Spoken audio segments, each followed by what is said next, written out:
I'm still thinking about this thing about free will and determinism that Zomgits Chris started on a video about brains, and that Pyro has been talking about, and one or two other people have been talking about. And I'm thinking specifically about this moment that she says about going into a shop and buying a bottle of Coke. You know, you're thirsty. This is the example she gives of determinism and free will. You're thirsty, you go into a shop, you buy a bottle of Coke. And although it feels like a freely made choice that you're using free will, in actual fact, so she says, that's completely deterministic. I don't know, it's probably true.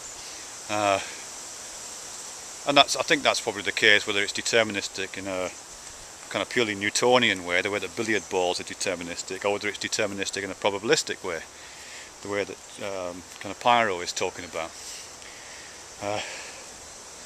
I'm just thinking some of the implications of that, or some different takes on that. Really. There's two kind of takes I've got on that right now, and they're not directly related, so I don't know how useful this will be. But one is this to do with prediction, because I think a lot of the time when we're talking about free will and determinism, this word randomness keeps coming up. But randomness isn't very helpful for me, at least. I think a more helpful term is predictability. You know, if a system is completely predictable, then there's no free will in it, or there's nothing like that we would call free will. It's completely determined. You know, a stack of dominoes falling over it's completely predictable. You know what the last domino is going to do, all things being equal. There's no randomness in the system. It's predictable. Okay, so what's that about? Oh yes, okay. So predictability and probability is what I'm thinking of right now. Because this story about the guy who's thirsty, he goes into the shop, picks up a bottle of Coke, and it couldn't have been any other way. How can we approach that from probability, in terms of probability and predictability? Because obviously from the outside, if we're watching this guy do it, we can assume deterministic factors in operation, but we can't make the predictions about that. You know, we don't know what he's going to buy, we think. But of course people do kind of make those predictions all the time. You know, if you were to watch 10,000 or 100,000 thirsty guys walk into shops and find which bottle they took off the shelf, it's called market research, then you'd probably find that whatever it is, you know, 60% of thirsty people walking into shops buy Coke. Then you've got a measure. You think 60% of thirsty people buy Coke. Then if you watch an individual guy going into the shop, you can say this guy has a 60% chance of buying Coke, or the confidence of your prediction is 60%. Again, from his perspective, from the perspective of the guy in the shop who's thirsty, he wouldn't experience it like that. But actually, he probably would, kind of. He certainly wouldn't, I don't think, experience it as deterministic. He wouldn't experience himself just kind of falling with gravity like a domino towards the Coke bottle and there being a sense of inevitability about it.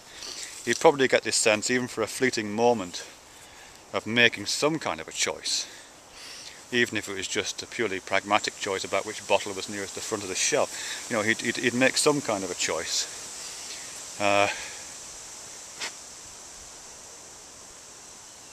Yeah, and I don't know whether he would feel it as being 60% or not. He might feel it's something different. He might feel there was barely a choice at all. As I say, he might just reach almost unconsciously, almost in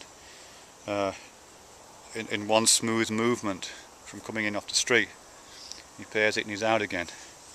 Or he might be a kind of guy who deliberates a lot, you know, can't make his bloody mind up. Stands in front of the fridge with the door open, letting all the cold out, looking at the different bottles and trying to decide whether it should be Tango or Coke or Pepsi or 7-Up or Mountain Dew.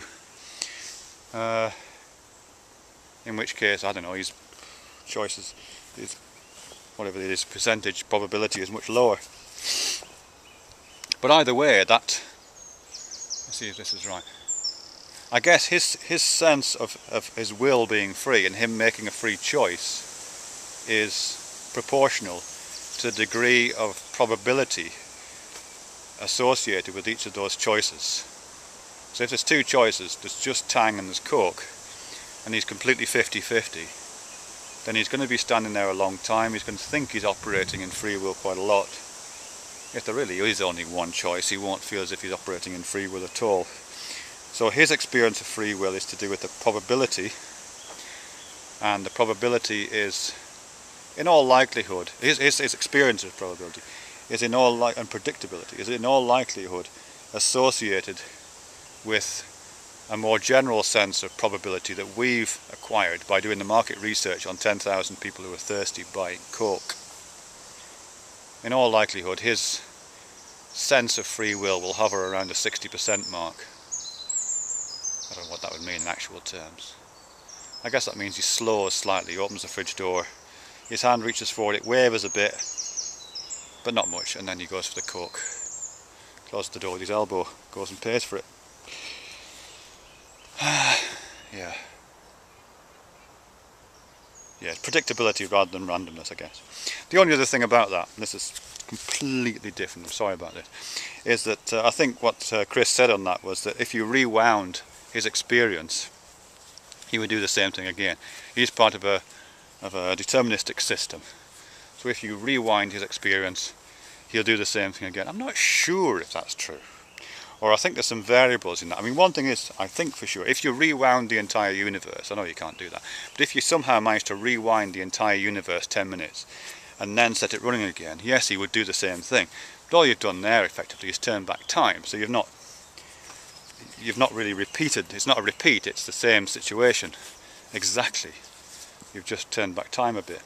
If you just rewind parts of it, like if, for example, you just managed to keep everything else the same, you just kind of rewound him just out the shop again, set him running again, then he certainly wouldn't do the same thing again, because you'd feel too freaked out, because everybody else is, I don't know, everybody else is behaving strangely towards him.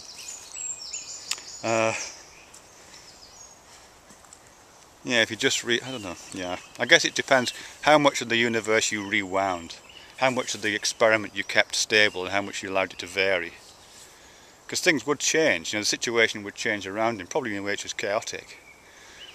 Unless you absolutely rewound everything that was of any kind of influence at all. And given, I don't know, butterfly effect? Shall I say butterfly effect here? A butterfly flaps its wing in South America and he decides to buy 7-Up.